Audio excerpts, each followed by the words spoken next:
Hi everyone, welcome engineers point. आइए हम चलते हैं थर्ड सेमेस्टर के मैथ के बारे में। आज जो डिस्कस होगी वह होगी आपके सिलेबस के बारे में। देखिए, थर्ड सेमेस्टर जो है आपका मैथ जो होता है 5 यूनिटों में होता है। पहला जो यूनिट होती है यानी कि खंड 1। खंड 1 में जो है आपके 3 चैप्टर आते हैं। पहला चैप्टर जो आता है वह आता है आपका अवयव। पहला क्या है? अवयव या मैट्रिक्स।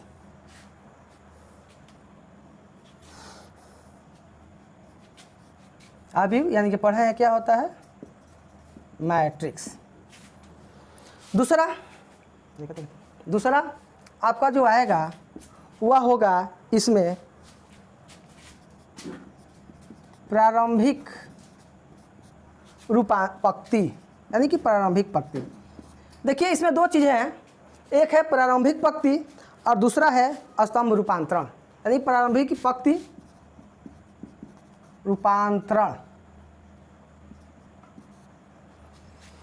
तीसरा जो चैप्टर आता है वो आता है आपका आइगेन मान, और इसी में एक जुड़ जाता है आपका कैले हैमिल्टन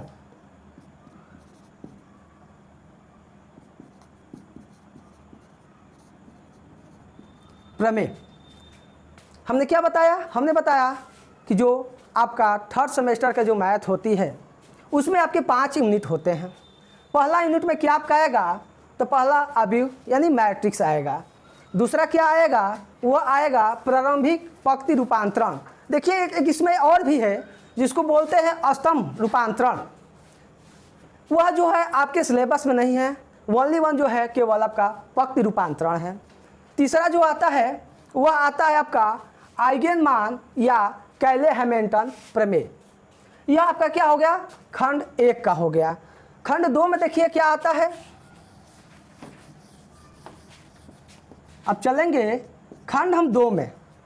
खंड 2 में आपको सबसे पहले जो मिलेगा वह मिलेगा प्रथम कोटि के अवकल समीकरण। पहला आपका चैप्टर जो मिलेगा वह मिलेगा प्रथम कोटि के अवकल समीकरण। दूसरा जो आपका आएगा, दूसरा इसमें जो चैप्टर होगा आपका वो होगा उच्च क्रम के रैखिक अवकल समीकरण। रैखिक अवकल समीकरण यानी इसमें क्या मिलेगा? इसमें ये मिलेगा कि आपको अवकलन के रूप में कुछ समीकरण मिलेंगे। उन समीकरणों को सॉल्यूशन करके हम उसको समीकरण निकालना है, कुछ समीकरण का क्या होगा। अगला जो चैप्टर आता है इस यूनिट में, तीसरा चैप्टर, वह आता है अवकल समीकरण के सरल अनुप्रयोग। यानी कि इस खंड में भी कितने चैप्टर मिले? 3 चैप्टर। पहले में भी कितने मिले थे? पहले में आपके 3 मिले थे। कौन कौन से? आपका अवयव था, दूसरा कौन था? आपका पंक्ति रूपांतरण था, और तीसरा क्या था? आइगेन मान या कैले हैमिल्टन प्रमेय। इसी तरह से खंड सेकंड में हम क्या पढ़ेंगे? तो प्रथम कोटि के अवकल समीकरण पढ़ेंगे। फिर क्या पढ़ेंगे? दूसरा उच्च क्रम के रैखिक अवकल समीकरण पढ़ेंगे।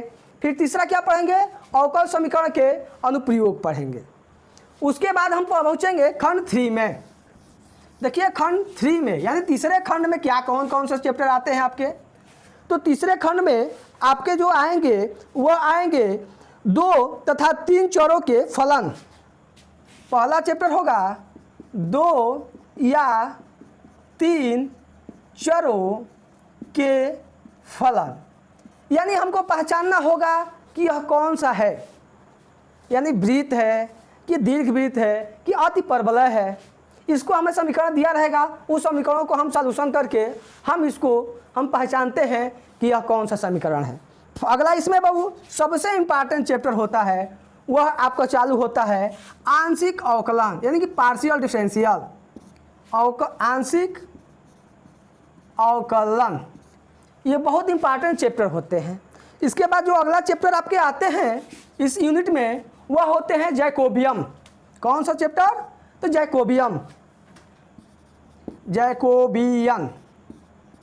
यह दोनों चैप्टर आपके परीक्षा के दृष्टि से या बहुत इंपॉर्टेंट है ये। उसके बाद से इसमें एक और चैप्टर आता है, इसमें आपका आता है सदिशों का अवकलन। सदिशों का अवकलन। फिर इसमें पांचवा जो चैप्टर आता है वह आता है ग्रेडियंट, डाइवर्जेंस तथा कर्ल। ग्रेडियंट,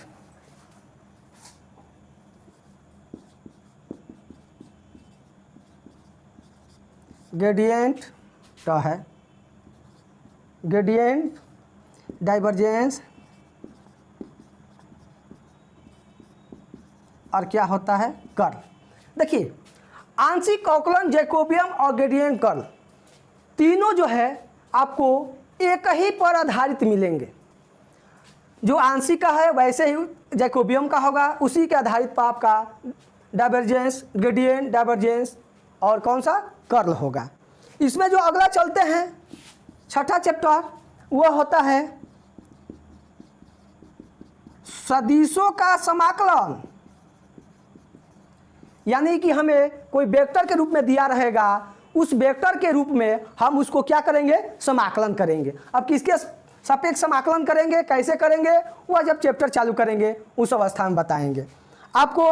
अगला जो आएगा देखिएगा, इस यूनिट में सबसे ज़्यादा चैप्टर है।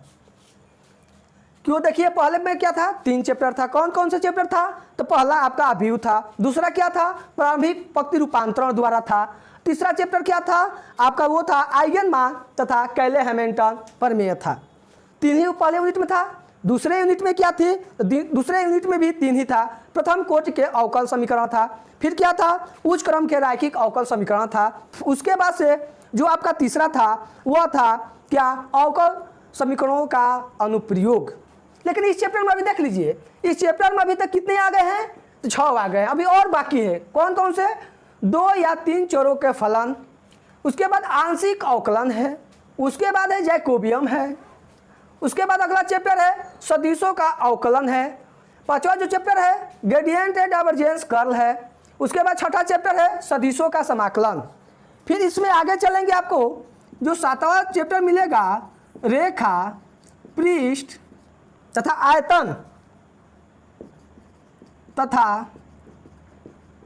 आयतन समाकलन। यह क्या है बाबू? रेखा। रेखा मतलब एक सीधी लाइन। पृष्ठ यानी कि पृष्ठ का मतलब होता है जब तक किसी दो चीज को ना मिलाए पृष्ठ नहीं बनती है, यानी क्या? क्षेत्रफल। पृष्ठ का अर्थ यहाँ पर किससे है? क्षेत्रफल से है। और तीसरा आयतन। तीनों का क्या निकालना पड़ेगा? समाकलन निकालना पड़ेगा। फिर जो अगला इसमें चैप्टर होते हैं वह 8वां चैप्टर है आपका ग्रीन, गॉस तथा स्टोक का प्रमेय। कौन सा बाबू? इसमें देखिए ग्रीन, गॉस तथा स्टोक का प्रमेय। इसमें इतने चैप्टर हैं। 3rd यूनिट में आपको 8 चैप्टर पढ़ना पड़ेगा। कौन कौन सा? तो 2 या 3 चरों के फलन पढ़ना पड़ेगा, आंशिक अवकलन पढ़ना पड़ेगा, जैकोबियम है, सदिशों का अवकलन है, ग्रेडियंट, डाइवर्जेंस, कर्ल है, सदिशों का समाकलन है, रेखा, पृष्ठ तथा आयतन समाकलन है। उसके बाद जो लास्ट चैप्टर इसका यूनिट में आता है वो आता है ग्रीन, गॉस तथा स्टोक का प्रमेय। यह आपके खंड 3 में आते हैं। आइए चलते हैं खंड 4 में।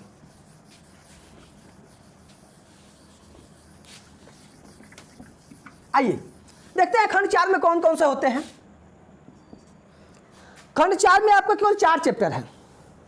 पहला जो चैप्टर आता है वह होता है लप्लास। पहला चैप्टर क्या है? लैप्लास। दूसरा चैप्टर, जो दूसरा चैप्टर आता है वह आता है प्रतिलोम लैप्लास रूपांतरण।